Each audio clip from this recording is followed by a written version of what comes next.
ఈ సినిమాలో ముఖ్య టెక్నీషియన్స్ అయిన సుజిత్ గారికి, తమన్ గారికి, నవీన్ నూలి గారికి, రవికి చంద్రన్ గారికి, ఏఎస్ ప్రకాష్ గారికి, రాఘవ్ గారికి, విఎఫ్ఎక్స్, ఉదయ్ గారికి, chief AD, Ashwin Mani creative director, Darshan and Neil, Pradeep and Abhilash, వాల్ స్టంట్, అందరికీ ప్రత్యేకించి తమన్ గారి టీంకి, ఎడిటింగ్ టీంకి, డైరెక్షన్ టీంకి మనస్ఫూర్తిగా మీ అందరికీ ధన్యవాదాలు తెలుపుతా ఉన్నాను.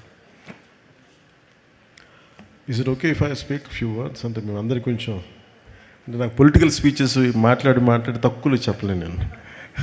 అంటే ముందు థ్యాంక్స్ చెప్పిన తర్వాత మిగతా మాట్లాడుకుందాం.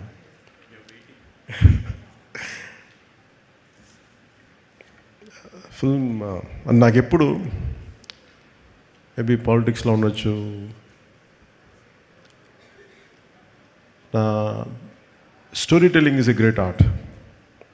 ఒక కథని చెప్పడం, అది ప్రేక్షకుల దగ్గరికి అది రంజింపజేయడం ఇట్స్ ఎ గ్రేట్ ఆర్ట్. అది చాలా అరుదైన కళ. అది అందరికీ ప్రయత్నిస్తాం, కానీ ఒక రచయిత కూర్చొని ఒక పేపర్ పెన్నుతో రాసేయగలడు తన ఐడియాని. కానీ సినిమాలో ఒక రచయిత రాసింది చాలామంది క్రాఫ్ట్స్ కలిస్తే తప్ప రాదు.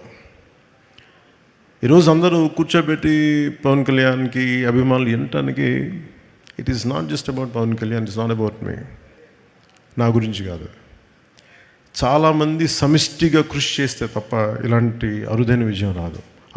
అలాంటి అరుదైన విజయం ఇచ్చినందుకు ప్రతి ఒక్కరికి యూనిట్లు, right from light men, right from art assistant, right from production, మనకి మా సప్లై చేసే వాళ్ళందరికీ. అంటే దీనికి ఎన్ని 24 క్రాఫ్ట్స్. ఇది ప్రతి సినిమాకి ఇంతే కష్టపడి పనిచేస్తాం. ఒకసారి రిజల్ట్స్ వస్తాయి, ఒకసారి రిజల్ట్స్ రావు. నాకు సంబంధించినంతవరకు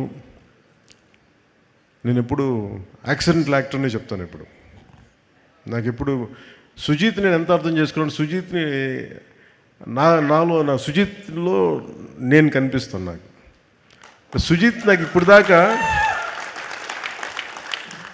అంటే ఒక ఇంట్రెస్టింగ్ జర్నీ. నాకు ఇది ఒక ఇంట్రెస్టింగ్ జర్నీ.